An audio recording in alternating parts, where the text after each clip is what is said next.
Bom, meus amigos, boa noite. Eu peço licença para vocês, vou ficar sentado, viu, gente?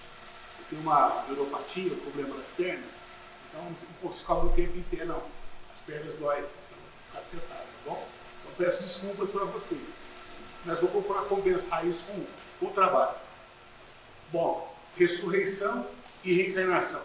Esse então é o nosso tema da noite de hoje. E um tema muito importante, viu, gente? É um estudo do Evangelho, né? O capítulo 4. Ninguém pode ver o reino de Deus se não nascer de novo. E nós vamos trabalhar os itens 7 a 10, que é o tema ressurreição e reencarnação. E é um tema que é muito interessante, porque tem alguns conceitos que são diferentes na visão espírita, na visão católica, na visão evangélica. Então a gente vai pontuar um pouco aqueles conceitos espíritas que são diferentes de outras religiões cristãs, né? Nenhum problema de ser diferente, de conviver com os diferentes, tá? Bom, esse é um estudo sobre dois princípios fundamentais do espiritismo, que é a pré-existência da alma e a pluralidade das vidas sucessivas, ou a reencarnação. Então são dois dos principais conceitos fundamentais do espiritismo. E a gente vai falar sobre eles. E é muito interessante falar sobre esses conceitos, porque a visão espírita é muito diferente. Allan Kardec, em um dos seus textos, ele vai falando assim, que ele, para aceitar a doutrina da reencarnação, que ela não nasce com o espiritismo, ela vem das religiões primitivas. Então existem muitas religiões primitivas que adotam a reencarnação, como por exemplo o hinduísmo, né? Na Índia, por exemplo. Lá eles são adeptos também da reencarnação. E é uma religião muito anterior à doutrina espírita. Mas o que ele fez? Ele foi entrevistando os espíritos, observando a fala dos espíritos, até ele, Allan Kardec, se convencer que realmente ela existe, a reencarnação. Mas aí ele pega todos os ensinamentos dos espíritos e traz para as obras dele. Ele vai fazer a teoria espírita. Porque a teoria espírita, eu também gosto de falar sobre isso. A teoria, não foi assim, ó, o espírito falando assim, ó, o espírito de verdade, né? Ó, pega o papel aí, ó. Caneta, parágrafo, letra maiúscula. Não foi assim, gente. Os espíritos não ditaram, não foi assim. Ele ia fazendo perguntas e observando as respostas.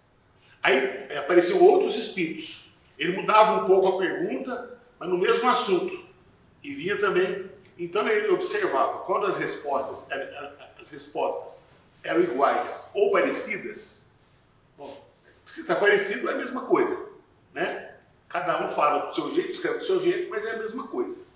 Então ele juntou esses conhecimentos em suas obras.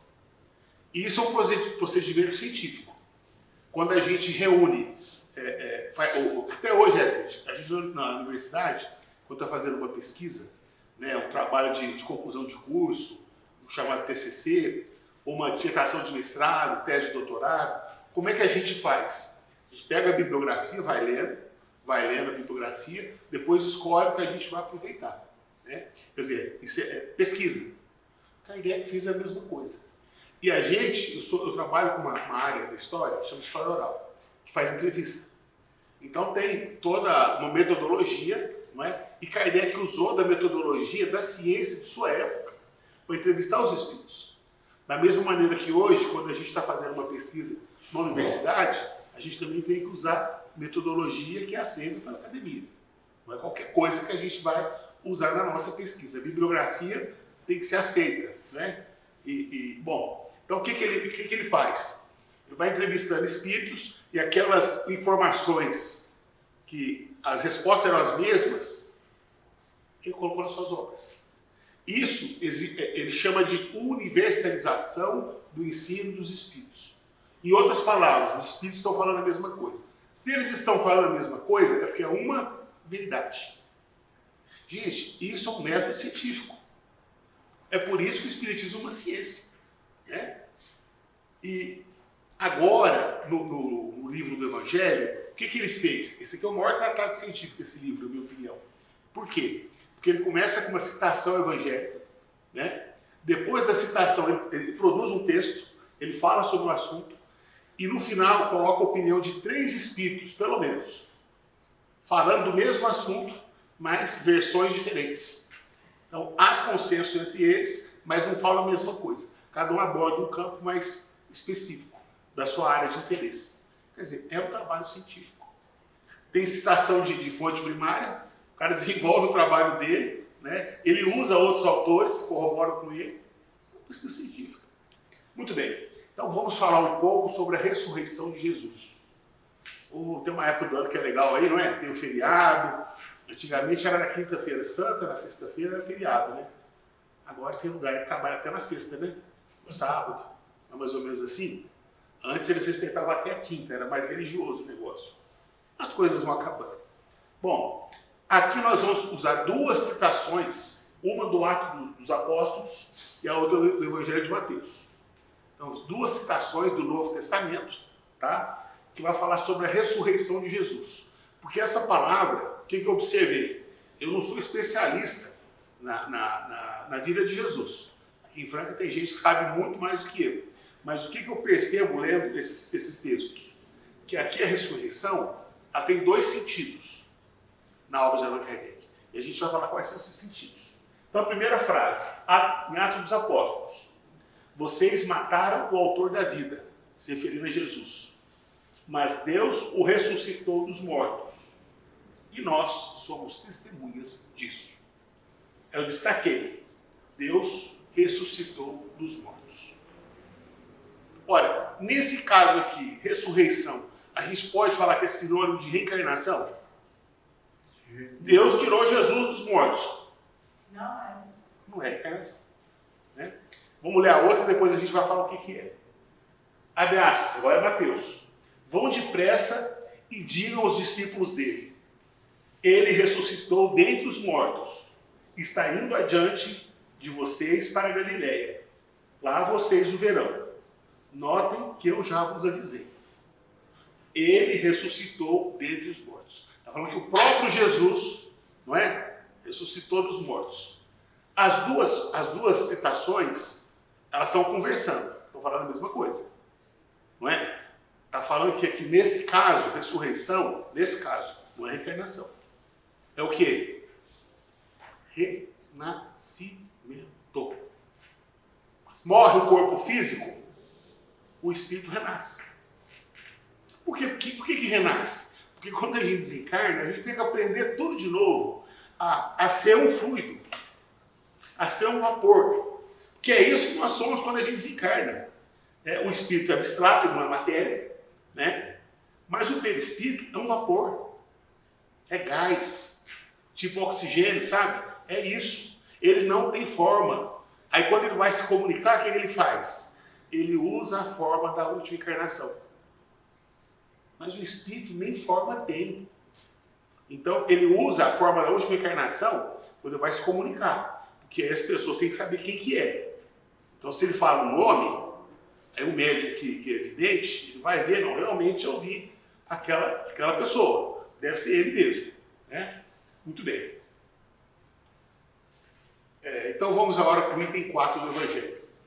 A reencarnação fazia parte dos dogmas dos judeus. Gente, Allan Kardec pesquisou os espíritos. Vários espíritos da igreja falaram isso para ele. Ele não inventou isso, não. Não é um espírita escrevendo a opinião do espírita. Ele entrevistou espíritos católicos para chegar nessas informações.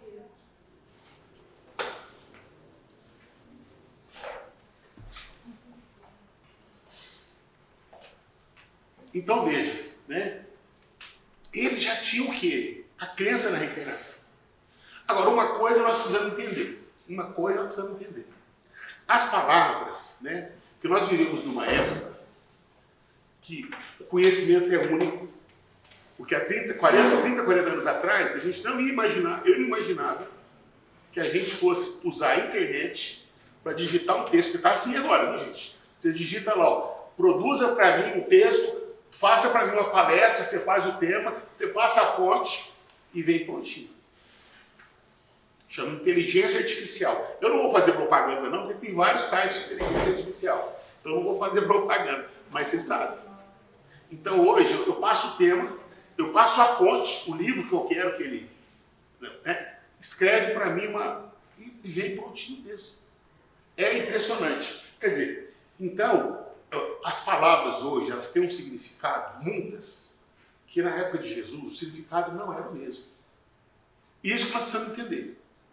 Então, eles não usavam a palavra reencarnação. Na Bíblia não tem a palavra reencarnação. Não é a palavra que eles usavam. Mas qual é a palavra que eles usavam? Ressurreição. Tá? Mesmo na reencarnação, eles usavam a ressurreição? Sim, eles usavam a palavra ressurreição. Tanto é que o católico, o que ele fala? Né? Eu acredito na ressurreição. Jesus ressuscitou dos mortos. Eu, como espírita, agora vai um conceito espírita que é muito importante. Eu, como espírita, sei que Jesus, né, ele, como é que é? Estava falando de ressurreição. Ah, de Jesus, eu lembrei. Mas o que eu vou falar? Que para nós, Jesus tinha um corpo de carne, de osso, de sangue, igual nós. Para nós espíritas. Ele nasce, ele é fruto do quê? De um relacionamento sexual. Porque sexo, há muito tempo, na nossa vida e na nossa história, era uma coisa o quê? Ruim. Era pecado. Então as pessoas não falam de sexo. Até hoje no centro espírita. E a gente precisa falar que é coisa boa, não é coisa ruim. A gente não tem vergonha de falar de sexo. O que a gente não pode é a promiscuidade, que é outra coisa. Mas com a pessoa que a gente ama, que a gente convive, não é? Agora, do que nós estamos falando? Jesus é fruto do quê? De um ato natural de sexo do pai e da mãe dele. Nós, como espíritas, aprendemos isso, que ele reencarnou com um corpo igual ao nosso. E veio e ficou com nós, como todos nós. Criança, né? Ia no banheiro, né? Tinha que fazer as necessidades, às vezes ficava doente, uma coisa, tinha outra, como toda criança. Tá? Bom, então vamos lá. A ressurreição, agora o conceito de ressurreição. Tá? A ressurreição dá a ideia de voltar à vida no corpo que está morto. Vou repetir. Ressurreição dá a ideia de voltar à vida do corpo que está morto. Ou seja, o cara morreu. Aí vai passar um tempo, que pode ser 2 anos, 20 anos, não importa, né? Aí vai voltar a encarnar nesse corpo. Isso é ressurreição. Olha lá, ó. Sobretudo quando os elementos desse corpo já se acham desde muito dispersos e absorvidos. O que é elementos do corpo dispersos do morto? O que é elemento do corpo disperso e absorvido? Vocês sabem? Se decompôs. Hã? Se decompôs, deu a matéria. Quer dizer, está falando assim, depois que o corpo decompôs, vai reencarnar naquele corpo. Isso é ressurreição. Voltar para o mesmo corpo que já se foi. Até o cabelo vai. Demora mais tempo, eu sei. Mas até o cabelo decompõe, viu, gente? Bom, agora aqui eu fiz uma pesquisa que pode dar uma pequena diferença, porque eu consultei alguns sites de área médica, então tem algumas dos números que eu vou apresentar aqui, tem uma diferença muito pequena entre um e outro. Então não vi nenhum problema, não vi discrepância e estou muito à vontade para falar. Porque não é qualquer site, então lá o nome do site. Como está gravando, eu não sei se depois vai conseguir ver, né, na filmagem. Bom, mas então, aqui ó, é Allan Kardec falando, tá? Por isso que eu gosto de Allan Kardec. Olha só. O corpo físico é formado de elementos diversos. O oxigênio, o hidrogênio. Aí no texto de Kardec está azoto, que hoje nós falamos nitrogênio. Tá? Então eu já atualizei.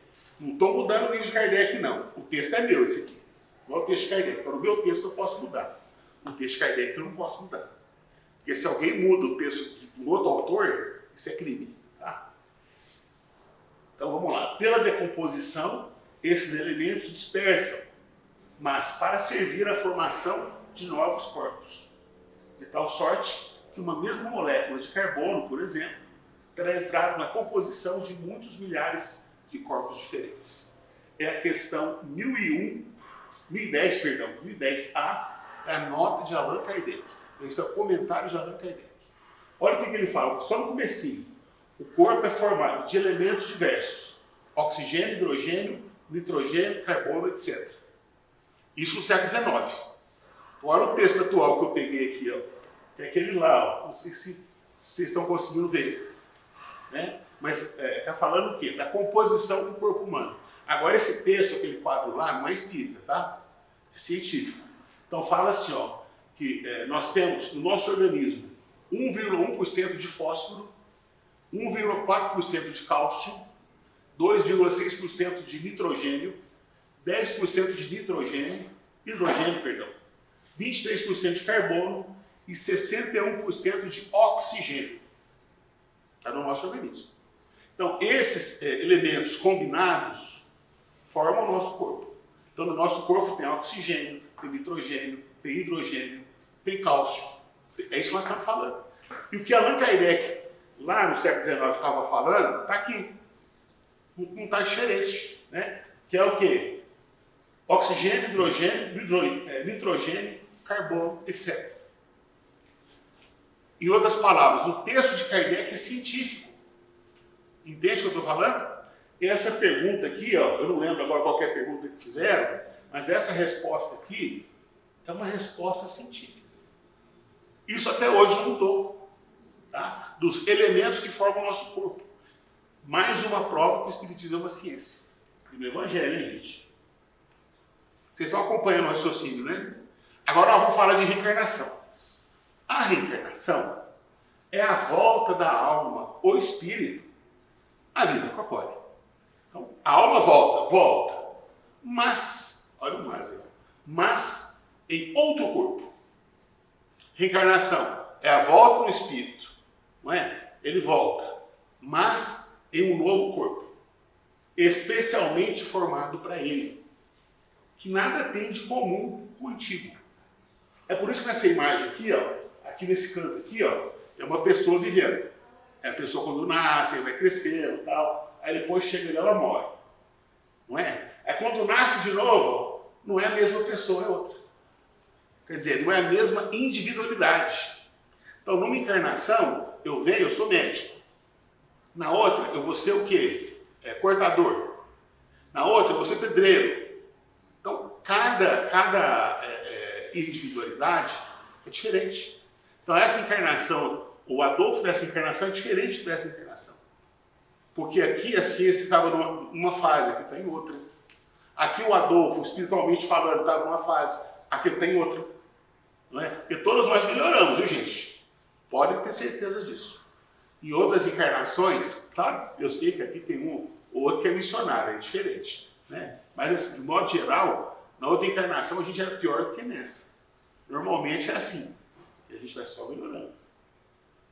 Então, vocês entenderam a diferença de reencarnação e ressurreição? A ressurreição não é reencarnação. Não. Porque a ressurreição volta no mesmo corpo. Só que o que a gente acabou de ver? Que quando a gente morre, ou melhor, quando o nosso corpo físico morre, que nós não morremos, viu? É errado. O fulano morreu. Não, o fulano não morreu. O corpo carnal dele que morreu. Por esse corpo, ele que está de decomposição. E vai voltar a ser o quê? Carbono, hidrogênio, oxigênio. Entendeu? Na hora que decompõe, volta a ser o que era antes. É igual a água. A água, quando é só uma sementinha, lá embaixo na água assim, ó, o que ela recebe? A planta, lá embaixo, onde está a raiz. O que ela recebe debaixo da terra? Água, né? Água, hoje, subsolo, não é? Água lá do subsolo, ela não vai alimentando as raízes das plantas? Água do subsolo. A gente joga água, mais água no subsolo, não é? E aquilo ali cresce aquela árvore frondosa. Mas era água, não era água? Era água. Né? Qual é a composição da água? Hidrogênio 2, oxigênio 1. H2O. Essa não é a composição da água? Mas e quando a gente decompõe a água, ela vira o quê? Hidrogênio e vira oxigênio. Não é? Oxigênio. Olha só. Então, a água, né, dando banho lá na plantinha, não é? A água que também é oxigênio, também é hidrogênio, só que combinado virou água, certo? Aí a planta libera o quê? Quando ela vira uma árvore, o que ela libera na atmosfera, no meio? Oxigênio, muito bem, muito bem. Oxigênio. Então veja, antes não foi a água que deu vida à planta? E a água, a composição dela não é de hidrogênio e de oxigênio? Não tem oxigênio? E o que a árvore libera no ambiente? Oxigênio. Então, é o que está falando, o texto estava falando. Os elementos, eles combinam e formam lá uma matéria orgânica. Um animal, né? um peixe, né? Um homem, né? E aí o que acontece? Muito bem. Então a palavra ressurreição, né? Podia ser aplicada a Lázaro. Isso está lá no Evangelho, né? Mas não a Elias, nem a outros profetas. Falei, caramba, quer saber de uma coisa? Vou pesquisar um pouco, vou falar um pouco para eles quem foi Lázaro e quem foi Elias. Porque senão a gente lê no texto, tá, mas e daí? Quem foi Lázaro? Quem foi Elias? Não é? Para aqueles que adoram estudar o Evangelho, sabem de cor e salteado. Né? Bom, se portanto a crença deles de que João Batista era Elias reencarnado e o corpo de João não podia ser de Elias. Então aqui está dizendo o quê? Que o João Batista, também pesquisei, daqui a pouco vocês vão saber quem é. O João Batista, né, segundo a crença dele, João Batista era Elias, a reencarnação de Elias. Isso, gente, é uma citação que tem em Mateus. Tá? Depois eu vou mostrar para vocês. Está em Mateus. Se essa não é uma prova da reencarnação, né? Está falando lá, ó. João Batista era Elias. João Batista é um personagem mais novo, Elias é um personagem mais velho. Tá? E aí eles falam, né, que é a mesma personagem. Está lá no Evangelho de Mateus. Depois eu vou mostrar qual que é para vocês poderem ir na fonte. Bom, então vamos ver quem que é o Lázaro. Lázaro é aquele personagem famoso da ressurreição. Esse foi a ressurreição mesmo, viu? Por incrível que pareça, esse é a ressurreição. Então vamos lá. Isso eu tirei da Gênesis, tá? Isso não está no Evangelho. No dia seguinte, dirigiu-se Jesus para uma cidade chamada Naim. Acompanhavam-no seus discípulos e grande multidão de povo. Quando estava perto da porta da cidade, aconteceu que levavam a sepultar um morto, que era filho único, e sua mãe, uma mulher que era viúva. Estava com ela um grande número de pessoas da cidade. Tendo-a visto, o Senhor se tomou de compaixão, o Senhor é Jesus, para com ela. Ele disse, não chores. Depois, aproximando-se, tocou o caixão, e os que o conduziam pararam. Então ele disse, mancebo, levanta-te, eu ordeno. Mancebo, levanta-te, eu ordeno. Imediatamente, o moço sentou, começou a falar e foi para casa. Então, nesse caso, é a ressurreição. Por quê? Porque ele estava morto e Jesus foi lá e voltou para o mesmo corpo. Então, é ressurreição, não é? Continuando no livro da Gênesis. Só que a ciência é fogo, né? A ciência espírita, né? Aqui tem uma explicação, tá? Que eu não sabia. Para os homens daquela época, que consideravam morto o indivíduo desde que deixava de respirar, opa, parou. Naquela época, não respirava, morreu. O que eles faziam quando morria? Enterravam, não é? Então, vou continuar. Havia ressurreição em casos tais, mas o que na realidade havia era cura, e não ressurreição, na acepção legítima do termo. Então, na verdade, né, o que eu falei agora há pouco, que era de ressurreição, não é ressurreição, é cura. Se é cura, quer dizer que o homem não estava morto. E como é que você cura um morto? Isso é contra a lei natural, é contra a lei de Deus, não é? Então se teve cura porque ele não estava morto. Aí continua. Ele estava dizendo, havia 4 dias no sepulcro, sabe? Porém, que há letargias que duram 8 dias e até mais. Opa! Tem letargia. Então esse cara tinha esse negócio que chama letargia. Eu fui atrás também. Então o que é letargia? Segundo a medicina, é um estado patológico de sono profundo. Estado patológico de sono profundo. Sem paragem das funções vitais e de duração variável, podendo ser causado por infecções graves que afetam os centros nervosos. Isso é da ciência, tá? Isso é do site de ciência que tem na internet. Quer dizer, então, o que é uma letargia? É o quê? Uma morte aparente, gente. A pessoa fica num sono profundo que não acorda, mas nem não acorda. Você pode chamar à vontade, não acorda. Aí o cara dormia um dia, 2, 3, 4. Ah, o fulano morreu. O fulano morreu, vamos enterrar o fulano. Ele estava morto? Não. Né? Aí Jesus, usando da sua impulsão fluídica, né? Então ele chama o rapaz, né? Ele acorda o rapaz com a sua vibração fluídica, né? Com a sua potência fluídica, e o rapaz levanta. Então, se ele levantou, é porque ele saiu do estado de letargia. Né? Ou seja, ele saiu daquele estágio de sono profundo. Certo? Item 5. Até a que hora que eu tenho? Até meia-noite você falou, né? Item 5. Ora, entre os fariseus havia um homem chamado Nicodemos, senador dos judeus, que veio à noite ter com Jesus e lhe disse: Mestre, sabemos que vieste da parte de Deus para nos instruir como um doutor, porquanto ninguém poderia fazer os milagres que fazes, se Deus não estivesse com ele. Então é um diálogo, tá? Ele faz essa afirmação. Aí Jesus responde: em verdade te digo, ninguém pode ver o reino de Deus se não nascer de novo. Ninguém pode vir para o reino de Deus se não nascer de novo. Não pode. Se não nascer de novo. Qual que é o nome que nós espíritas damos para quem nasce e nasce de novo? Quando está nascendo de novo, está fazendo o quê? Está reencarnando. Reencarnação. Diz-lhe Nicodemos: como podemos nascer um homem? Como pode nascer um homem já velho? Lembram que eles não falavam reencarnação? Lembram? Ressurreição. Ressurreição, não é? Então, ó, como podemos nascer um homem já velho? Vai nascer velho, não vai?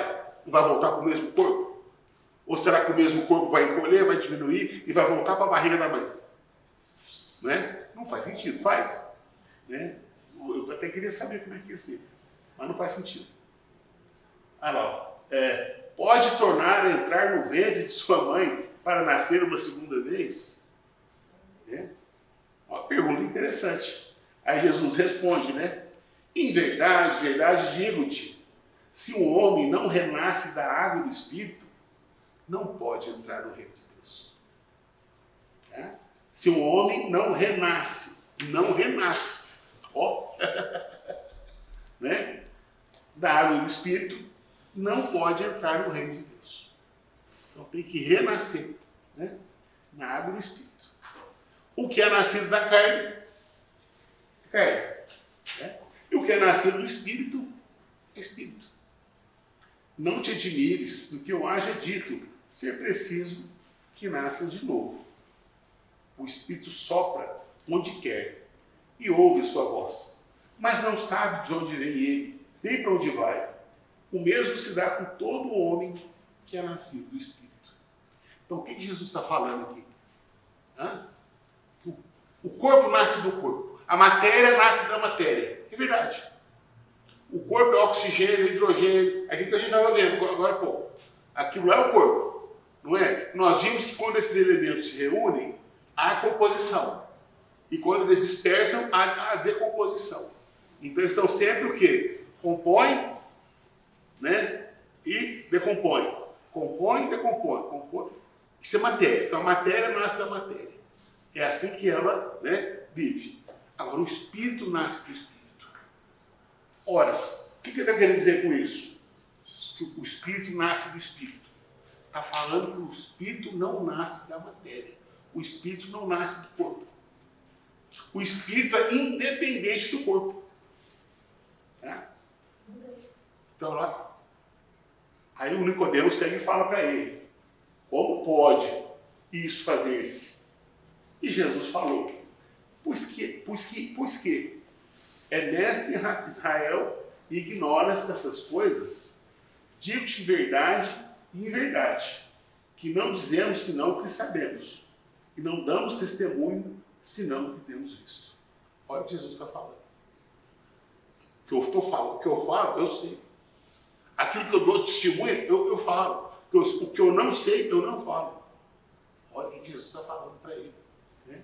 Quer dizer, mas como é que era naquela época falar para o povo de reencarnação? Difícil, né? Ele falou de amor, falou do pai dele e foi crucificado. Imagina se ele falasse de reencarnação. Ele não podia, né? Tinha que esperar. Mas os judeus, eles já não tinham essa crença embutida na cultura deles? A crença deles na reencarnação é igual nós vimos aqui. É uma coisa muito confusa. Eles achavam que ia voltar para o mesmo corpo. É. Tipo Então, os egípcios lá que embalsamavam a pessoa, exato. achando que ela ia voltar para aquele corpo. Exato. Tá. Só que não é uma coisa assim lógica. Né?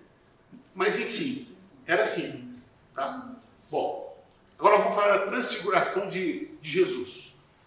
Não sei se todo mundo conhece. Se alguém que já estudou o que é transfiguração, é muito bom, gente. Tem na revista Espírita, eu gosto de procurar lá. Então vamos lá. Esse é o Evangelho de Mateus. E 6 dias depois, Jesus tomou consigo a Pedro e a Tiago e a João, seu irmão, e os conduziu em particular a um alto monte, que é o Monte Tabor, e foi transfigurado diante deles. O seu rosto resplandeceu como o sol, e as suas vestes tornaram-se brancas como a luz. E eis que lhes apareceram Moisés e Elias falando com ele. Bom, gente, então, o que ele está falando aqui? Né? Está falando assim, ó, que Jesus transfigurou. Transfigurar é mudar o quê? A feição do nosso rosto, da face. Mudar, né? Então, na hora que ele fala que ele transfigurou, a primeira coisa, que o rosto resplandecia como o sol. O rosto iluminava, irradiava-se como o sol. O Saulo de Tarso, quando olhou para Jesus, no meio do deserto, ele ficou cego. Tamanha a força, né, desse sol, que são o quê? Os fluidos de Jesus. Né? Então, ele emanava ali, Jesus era uma usina de, né, aquelas enormes. Bom, e aí ele fala o quê? Resplandeceu como o sol. E suas vestes tornaram-se brancas. Mudou a cor da roupa. Ficou branca. Mudou a face, mudou o rosto. Né? Mudou a roupa. O Divaldo Pereira Franco, eu acompanho ele desde que eu sou pequeno. Né? Porque nós somos, né? Tem algumas pessoas aqui que nós somos amigos espíritas. E desde pequeno eles me conhecem. Né?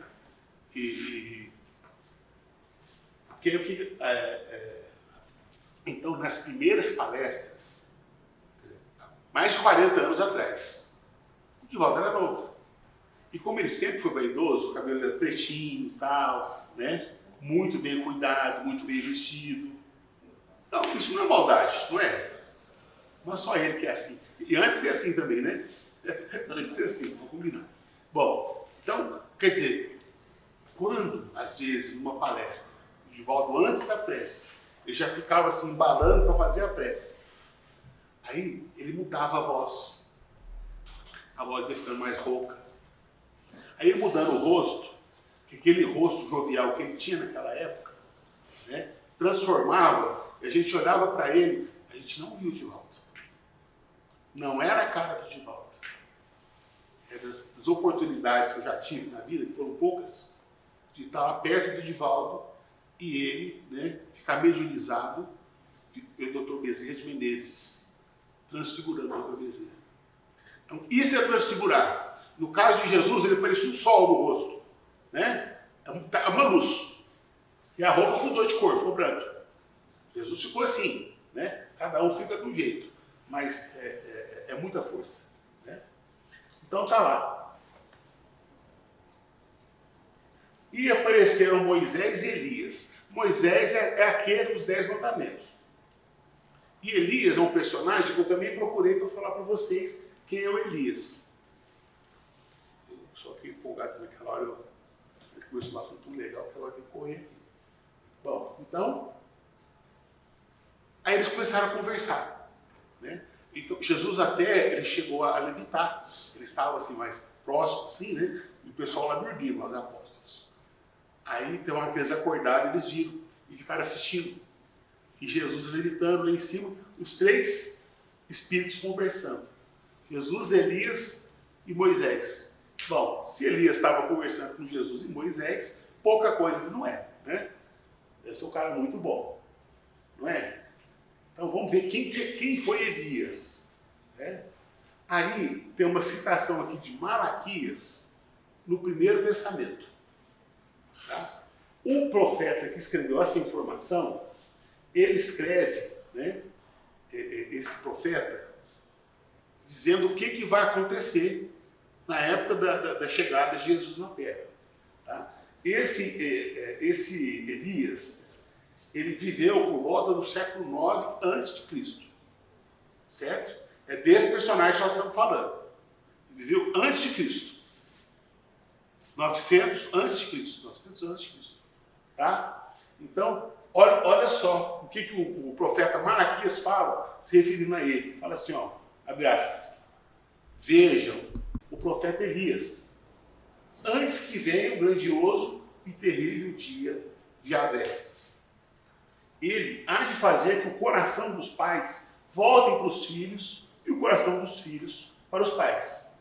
E assim, quando eu vier, não condenarei os pais à destruição total. Então, errei de português aí. Né? Bom, então tá aí, ó. Depois ele continua. Né? Não, continua não. A passagem em questão, esse é o Malaquias falando, né? Lá no primeiro, no Antigo Testamento. Tá? Então essa passagem fala sobre a promessa de Deus, que Deus havia feito uma promessa, né? Que enviaria um mensageiro, né? Antes do grande e terrível dia do Senhor. E que esse mensageiro seria a reencarnação de João Batista. E prepararia o caminho da vida de Jesus. Então tá, foi anunciado por um profeta no século 9 a.C., né, que quando viesse o Cristo, quando viesse o Messias, quando viesse o Salvador, né, haveria um mensageiro, né, que seria a reencarnação de João Batista. Gente, isso está escrito no Antigo Testamento. Olha, tem até o nome do homem, entendeu? Tem até o nome dele. Dá para a gente imaginar o que é isso? Isso é uma profecia. E ela se cumpriu. Tá? É uma profecia. Por isso que o Malaquias era um profeta. Ok? Então, tá aí. Então, o Elias, está falando que o Elias reencarnou como... Não, perdão, o Elias, né?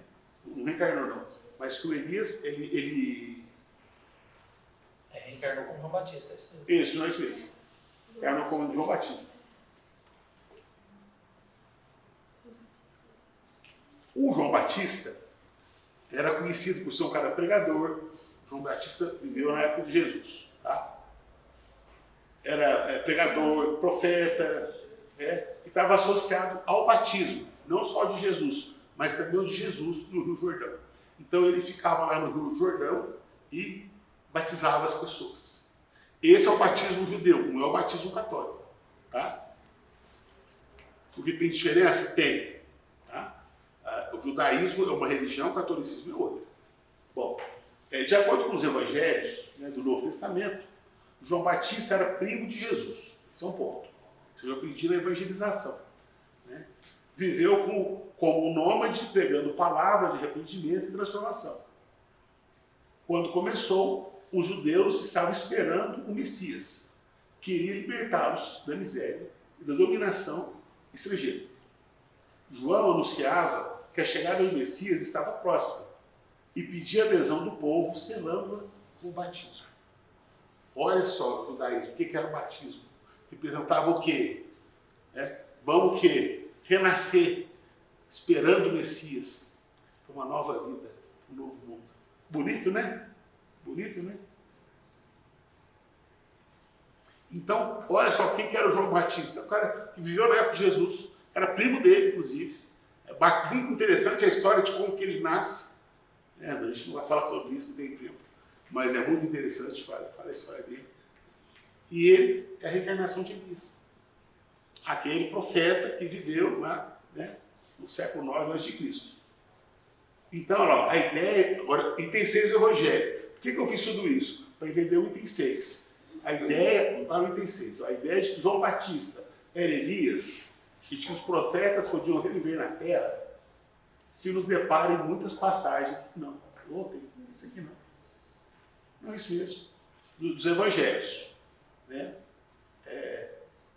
Se isso não fosse verdade, ou se fosse errônea, essa crença, Jesus não houvera deixado de combater, como combateu tantas outras. Quer dizer, isso ele ouvia entre os apóstolos, seus seguidores, eles falando disso aqui, que João Batista era a reencarnação de Elias. E ele nunca chamou a atenção de ninguém. E quando ele viu uma coisa errada, ele chamava a atenção. Então, quer dizer, se ele não comentou, porque no mínimo ele deve ter concordado, né? Bom, longe disso, ele sanciona com toda a sua autoridade e por princípios, como condição necessária, quando diz: ninguém pode ver o reino de Deus se não nascer de novo. Insiste: não te admires que eu te haja dito ser preciso, nasça de novo. Ninguém pode ver ao reino de Deus se não nascer de novo. Então aqui, ó, do lado, deixa eu ver se eu consigo mostrar aqui. Não, vou vai demorar mais ainda.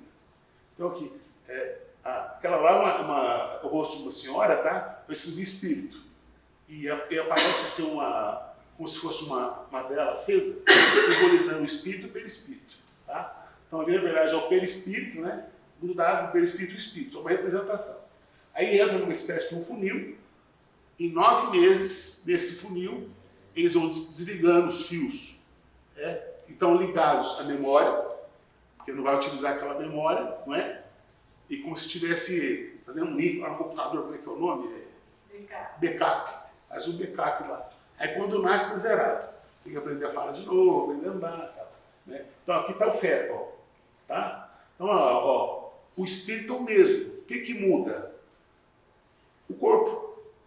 Antes era aquele corpo, agora vai seguir o outro. É isso que acontece. Tá? E essas palavras, se o homem não renasce da água e do espírito, foram interpretadas no sentido da regeneração da água pelo batismo. Regeneração pelo batismo. O texto primitivo pesava simplesmente: não renasce da água e do espírito. Ao passo que, em algumas traduções, as palavras do Espírito foram substituídas pelas seguintes: Santo Espírito. O que já não corresponde ao mesmo pensamento.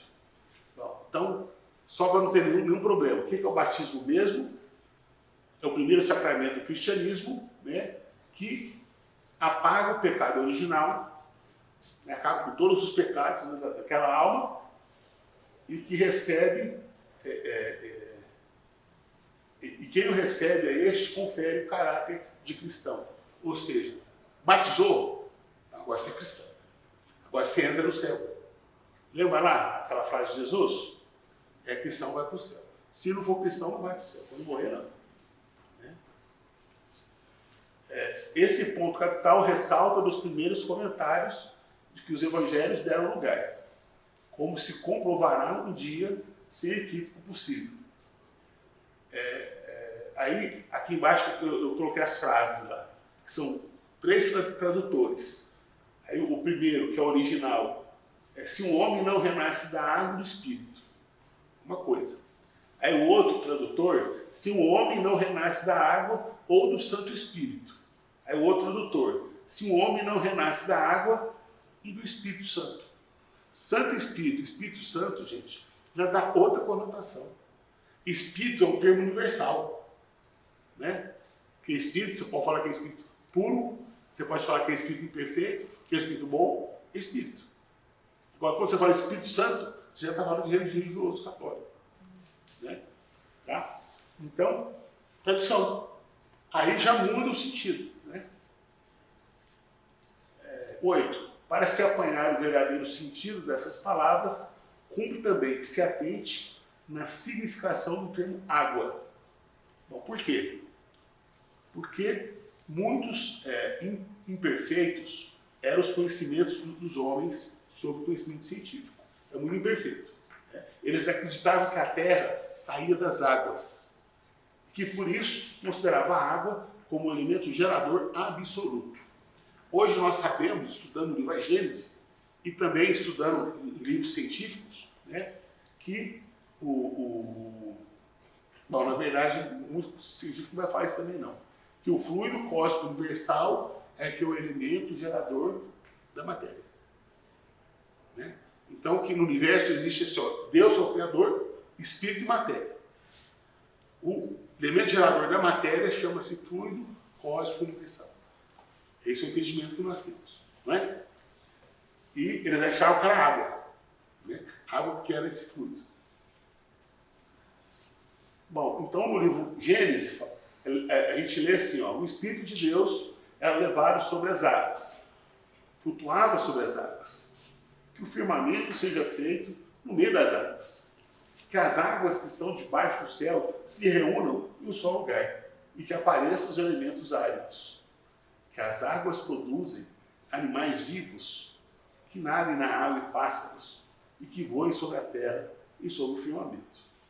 Então aqui vai falar do que? De uma crença, né, da água, e aí a gente passa a entender o sentido do batismo católico. Porque é na água. Né? Então esse banho na água representa o quê? O renascimento. Né? É muito interessante, isso que dá um sentido. Aquele banho ali tem que ser um padre. Né? Não é qualquer um, não. Não é. E, então, naquele instante ali, todo aquele ritual, né, eles falam assim, agora, a partir de agora, essa criança é outro espírito. Né? Por quê? Porque vai voltar para o reino de Deus. Por quê? Porque foi batizado pela água. Coisa bacana, né? Entendeu? Olha lá, ó. O que é nascido da carne é carne, o que é nascido do espírito é espírito. Tá? Então, aqui, realmente, Jesus estava querendo diferenciar, né, também essa coisa da espírito e matéria. Então, segundo essa crença, a água se tornaria um símbolo da natureza material, como espírito da natureza inteligente. Né? Olha lá, se o homem não renasce da água e do espírito, ou em água e em espírito, ele tem que renascer, né, da água e do espírito. No item 9, é um texto que vai falar que o espírito sopra onde quer, né? É uma citação, e aí ele pega e fala assim, ó, que o termo, abre aspas, não sabes de onde ele vem, nem para onde vai. Significa que ninguém sabe o que foi, nem o que será. Está se referindo ao espírito. Como o espírito não nasce do corpo, então a gente não sabe de onde ele vem e nem para onde vai. Né? E ninguém sabe o que ele foi, nem o que será. Ora, ninguém sabe o que ele foi. Se ele foi, quer dizer que ele foi criado antes do corpo. Se ele foi, quer dizer que quando o corpo foi criado, ele já existia. Isso chama pré-existência da alma. Esse é um conceito espírita importantíssimo. Quer dizer, a alma ela é criada antes do corpo. Tá? Isso. Olha lá, como quer que seja, essa passagem consagra o princípio da pré-existência da alma. Também vai falar um pouco da pluralidade das existências. De novo, aquela imagem, né, que o rapaz que vira, fica velho, morre, aí nasce uma outra pessoa. Isso é a reencarnação. Bom, gente, para encerrar, já está na hora mesmo, estou até atrasado. Para encerrar, tem uma poesia do Cornélio Pires, pequenininha, sobre reencarnação, que se chama Provas da Reencarnação. Ideias inatas e crianças prodígio. Lembranças de vidas passadas, indução de espíritos ou regresso de memória. Comunicações mediúnicas, experiência de quase morte. Reencarnação, benefício. Que o outro não se compara. É modo que Deus nos deu, da gente mudar a cara. Agradeço a vocês pela paciência, pelo carinho, viu? Você é um sargento mais vezes. E que eu tenha conseguido aí contribuir um pouquinho para o entendimento desses conceitos aí fundamentais do Espiritismo. Tá bom? Grande abraço a todos.